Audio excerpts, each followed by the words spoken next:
Good morning dear students. Welcome back to the class again.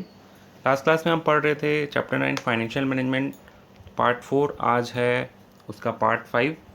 As you all know last class में अपन पढ़े थे financial decisions के बारे में.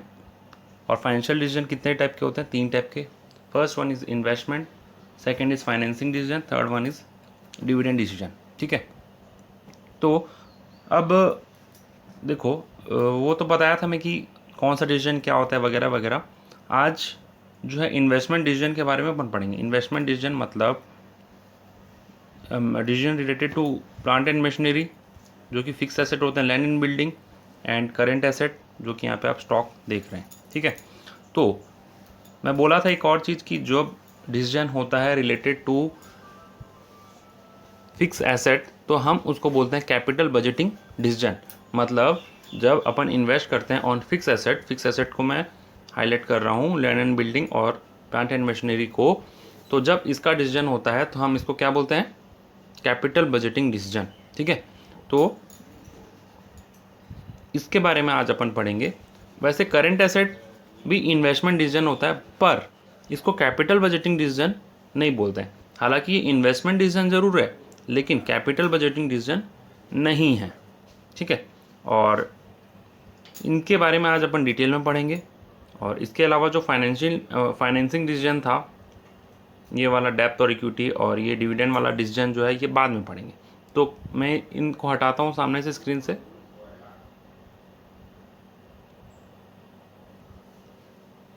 तो देखेंगे आप स्क्रीन पे इम्पोर्टेंस ऑफ इन्वेस्टमेंट को ब्रैकेट में लिखा हूँ, और कैपिटल बजटिंग डिसीजन मतलब ये जो डिसीजन होता है, ये पहला वाला इन्वेस्टमेंट डिसीजन, यानी कि decision related to machinery and land and building, उसका इम्पोर्टेंस क्या है. ठीक है.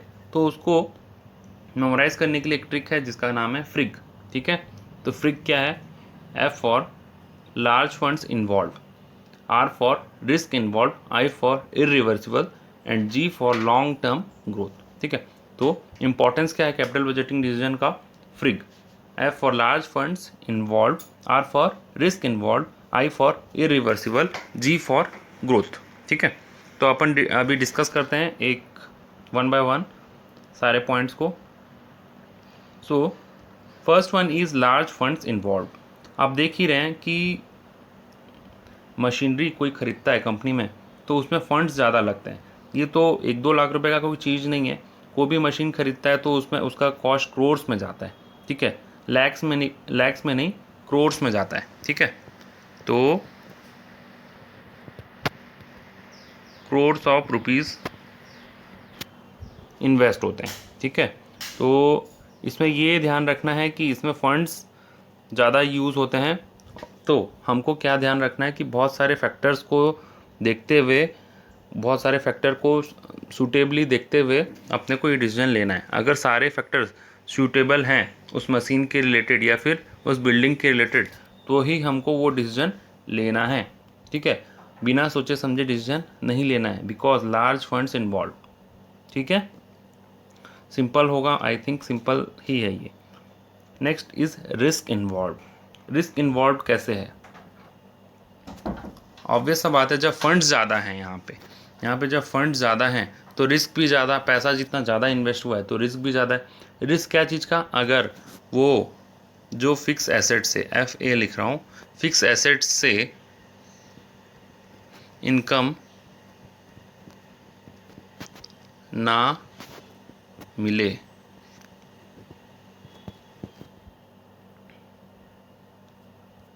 फिक्स एसेट से इनकम ना मिले,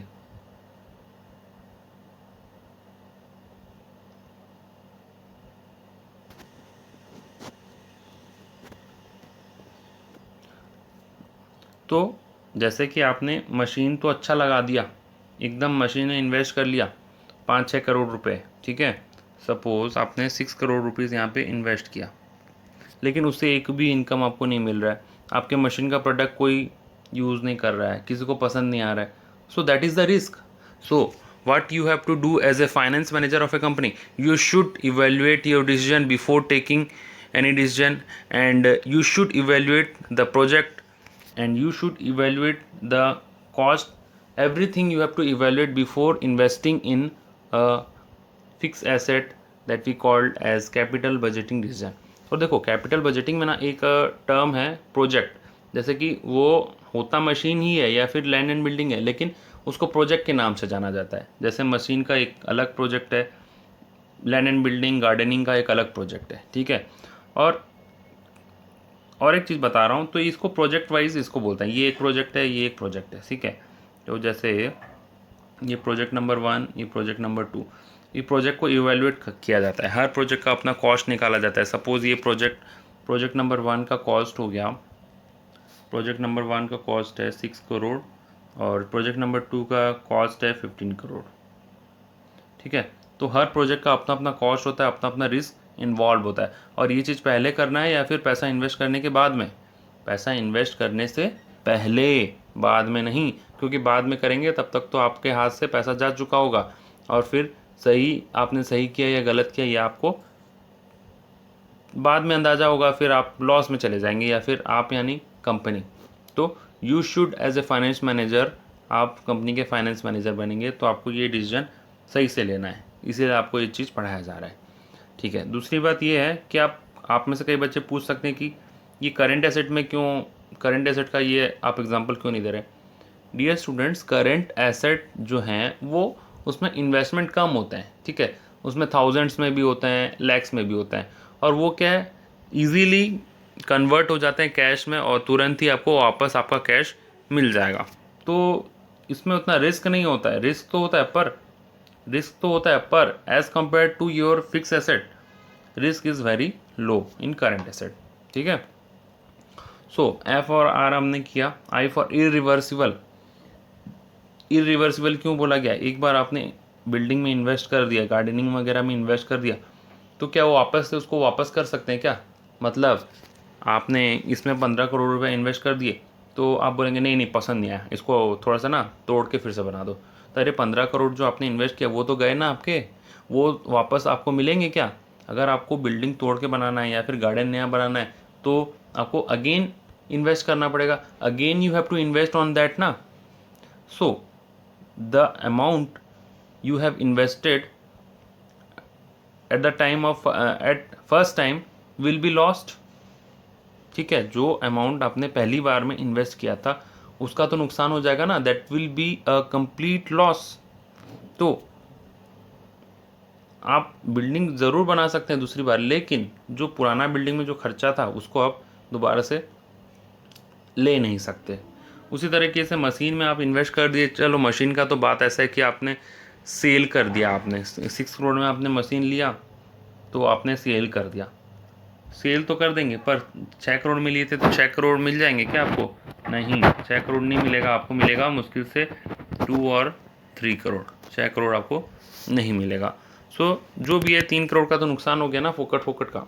सो for this reason we called this decision as irreversible, क्योंकि आपने एक बार डिसीजन ले लिया तो आप दोबारा उसमें नहीं ले सकते डिसीजन, दोबारा लेंगे तो एक्स्ट्रा कॉस्ट इन्वॉल्व होगा उसके लिए, ठीक है। And the last point is long term growth. तो ये कंपनी का लॉन्ग टर्म ग्रोथ में मदद करता है, लॉन्ग टर्म ग्रोथ हो या फिर लॉन्ग टर्म लॉस हो। अगर अच्छा मशीन ले लिए, अच्छी तरीके से बिल्डिंग में इन्वेस्ट कर लिए, अच्छी जगह में लैंड में इन्वेस्ट कर लिए, तो कंपनी को लॉन्ग टर्म ग्रोथ करवाएगा। लॉन्ग टर्म ग्रोथ मतलब 10 साल, 15 साल, 20 साल, 25 साल, ठीक है। तो इसीलिए इसको लॉन्ग टर्म ग्रोथ बोला गया है। उसी जगह अगर गलत मशीन ले लिए, ठीक है, अगर गलत मशीन ले लिए तो वो लॉन्ग टर्म लॉस हो जाएगा, लॉन्ग टर्म में 10 से 15 साल में आपकी कंपनी को लॉस हो जाएगा, ठीक है। तो importance of in capital budgeting decision समझ में आ गया होगा मेरे ख्याल से, कि मतलब कैपिटल बजटिंग डिसीजन इतना इम्पोर्टेंस क्यों है, importance of capital budgeting decision, ठीक है। क्योंकि देखो उसमें फंड ज़्यादा है, रिस्क ज़्यादा है और वो इरिवर्सिबल है और आपकी कंपनी के ग्रोथ में वो हेल्प करता है। मतलब आपके कंपनी में आपके कंपनी के ग्रोथ के लिए वो कंट्रीब्यूट करता है, ठीक है। आपके कंपनी में अगर ग्रोथ हो रहा है तो आपके फिक्स एसेट की वजह से हो रहा है, अगर आपके कंपनी में लॉस हो रहा है तो आपके फिक्स एसेट का उसमें बहुत बड़ा योगदान होता है।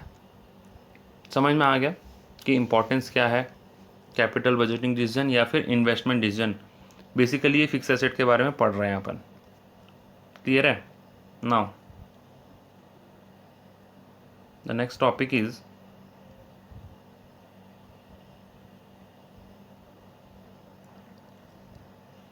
जिन लोग को कुछ नोट वगैरह करना है वो वीडियो को रिवाइंड करके नोट कर सकते हैं। ठीक है, अब जो नेक्स्ट टॉपिक है वो है factors affecting capital budgeting decision. Factors affecting capital budgeting decision मतलब जो ये इन्वेस्टमेंट डिसीजन है या फिर कैपिटल बजटिंग डिसीजन है उसको लेते वक्त क्या क्या फैक्टर को अपन को देखना चाहिए। इससे पहले जो पढ़े थे वो था इम्पोर्टेंस, उसमें अपन ये पढ़े कि क्यों ज़रूरी है कैपिटल बजटिंग डिसीजन लेना, सही कैपिटल बजटिंग डिसीजन लेना क्यों ज़रूरी है। अभी अपन पढ़ रहे हैं कि किन किन फैक्टर्स को अपन को देखना चाहिए वाइल इन्वेस्टिंग ऑन दीज, यानी कि फिक्स एसेट जिसको कि हम बोलते हैं कैपिटल बजटिंग डिसीजन। सो ये बहुत सिंपल है, रिक है इसका शॉर्ट फॉर्म है रिक। First one is return on investment, next I for investment criteria, C for cash flow of project. First one is return on investment, I for investment criteria, C for cost cash flow of project। तो factors affecting capital budgeting decision क्या है? रिक। Importance क्या है? फ्रिग थोड़ी देर पहले पढ़े और रिक अभी पढ़ रहे हैं। ठीक है, रिटर्न ऑन इन्वेस्टमेंट आपको बताया था मैं चैप्टर 8 कंट्रोलिंग में कि रिटर्न ऑन इन्वेस्टमेंट क्या होता है। रिटर्न ऑन इन्वेस्टमेंट मतलब ये होता है कि देखो इसको अगर वर्ड को ये आप स्प्लिट कर लें, रिटर्न ऑन इन्वेस्टमेंट मतलब जो आपका इन्वेस्टमेंट है उससे आपको कितना रिटर्न मिलेगा। ठीक है, सपोज मशीन में आपने इन्वेस्ट किया 100 करोड़, ठीक है, और आपको उससे इनकम मिला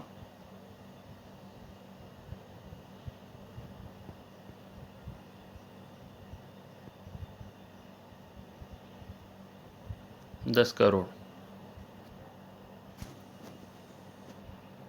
तो रिटर्न आपका ROI क्या होगा?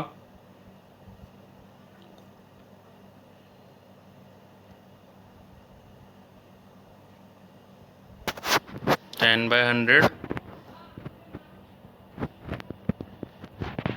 कितना होगा? 10%।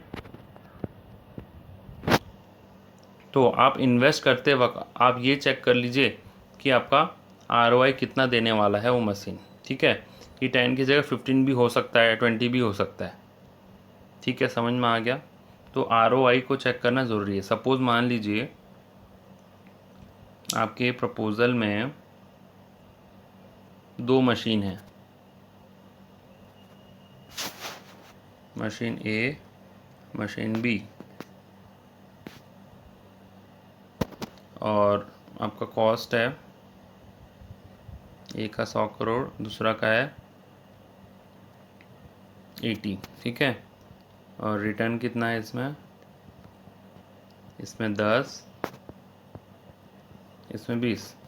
तो ROI कितना आ जाएगा? ROI मतलब रिटर्न ऑन इन्वेस्टमेंट, इसमें तो 10% आएगा। ठीक है, और इसमें कितना आएगा? 25%। सही बोल रहा हूँ या गलत बोल रहा हूँ? आप खुद निकाल लीजिए कितना होगा। 25% ही आ रहा है। ठीक है, ROI निकालना बताया अभी मैं, रिटर्न बाय कॉस्ट करते हैं, रिटर्न बाय इन्वेस्टमेंट करते हैं तो ROI निकलता है। ठीक है, तो आप मुझे बताइए, you as a finance manager please advise me in which project I should invest, in which project I should invest. अब ये सब बात है कि B वाले प्रोजेक्ट में इन्वेस्ट करना चाहिए। किस में इन्वेस्ट करना चाहिए? ये B वाले प्रोजेक्ट में अपन को इन्वेस्ट करना चाहिए। उसी तरीके से इन्वेस्टमेंट करते वक्त you may have various types of project. ठीक है, तो अपन को हर प्रोजेक्ट का ROI निकाल लेना चाहिए। जैसे ये A वाला है आपका, A वाला जो है वो ए वाला जो है ये बिल्डिंग है और बी वाला जो है ये मशीनरी है। तो अपन ये चेक करेंगे कि किस में आरओआई किसका ज़्यादा है, कम इन्वेस्टमेंट में रिटर्न किसका ज़्यादा है, उसी हिसाब से अपन फिर इन्वेस्ट करेंगे। ठीक है। Now the next is investment criteria. Next is investment criteria. Just a moment.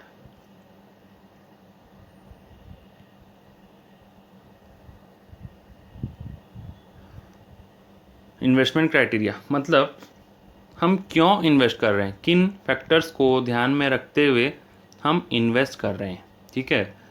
देखो, इन्वेस्टमेंट क्राइटेरिया मतलब मशीन तो आपने सिलेक्ट कर लिए, लेकिन अपन ये चेक करना है अपने को कि वो मशीन को चलाने के लिए लेबर मिल रहे हैं या नहीं।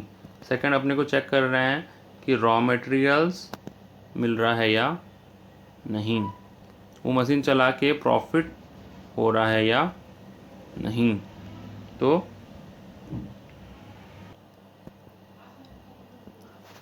उसका टेक्नोलॉजी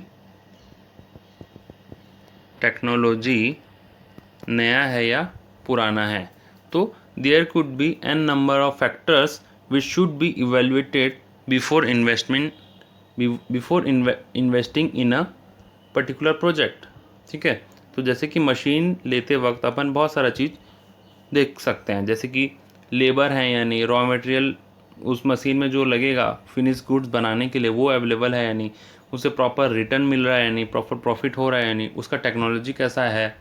जैसे मोबाइल लेते वक्त हर चीज़ का फैक्टर आप बहुत सारे चीज़ फीचर्स देखते हैं कि ट्रिपल कैमरा है या नहीं, क्वाड कैम है या नहीं, और रैम कितना है, बैटरी कितना है, ठीक है, प्रोसेसर कैसा है। तो उसी टाइप से आप इन्वेस्टमेंट करते वक्त जब भी आप कोई प्रोजेक्ट में इन्वेस्ट करेंगे, then the as a finance manager he or she should evaluate various investment criteria. What are the factors based on which he or she invested in that particular project that should be evaluated.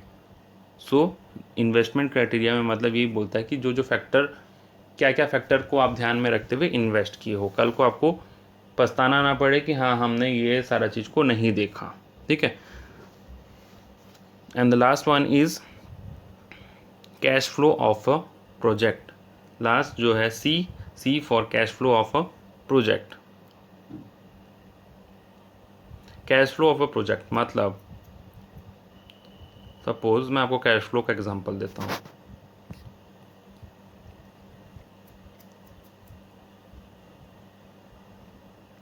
Cash flow मतलब cash का flow. ठीक है। Cash का आना।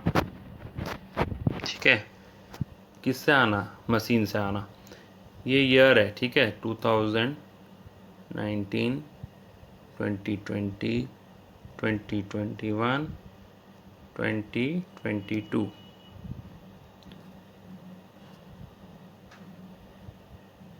ये years हैं। अब आपके पास दो मशीन है। मशीन ए फर्स्ट ईयर में आपको देता है 10, 20, 25, 35। उसी जगह जो बी है, बी मशीन जो है वो आपको पहले साल में 15, 20, 30, 40। तो आप देखेंगे कैश फ्लो किसका ज़्यादा आया। आप देखेंगे कि कैश फ्लो किसका ज़्यादा आ सकता है, और ये चीज़ आपको फ्यूचर एजम्पशन, फ्यूचर प्रेडिक्शन करना पड़ेगा। ये चीज़ आपको थोड़ी ना आज जैसे आप इन्वेस्ट करने से पहले आपको सोचना है। ठीक है। तो ऑब्वियस सा बात है, ये वाला जो प्रोजेक्ट है इसमें आपको इन्वेस्ट करना है क्योंकि इसका कैश फ्लो ज़्यादा आ रहा है। टोटल कीजिए ना आप, जैसे कि हर साल का आप टोटल करेंगे और इससे भी कंपेयर करेंगे 10 और 15 से। 10 और 15 से कौन सा ज़्यादा? 15। 20 और 20 से कौन सा ज़्यादा? दोनों बराबर। 25 और 30 से कौन सा ज़्यादा? 30। 35 और 40 से कौन सा ज़्यादा? 40। तो ओवरऑल तो इसमें ज़्यादा आ रहा है ना, तो इन्वेस्ट किसमें करना है? बी में। So this we called as a cash flow of a project. तो ये भी एक फैक्टर बनता है आपका मशीन में इन्वेस्ट करने से पहले। ठीक है, यानी कि कैपिटल बजटिंग का डिसीजन लेने से पहले।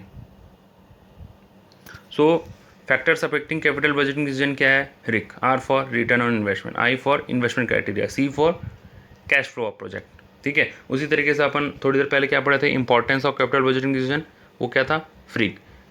F for large funds involve, R for huge risk involve, I for irreversible and G for long term growth.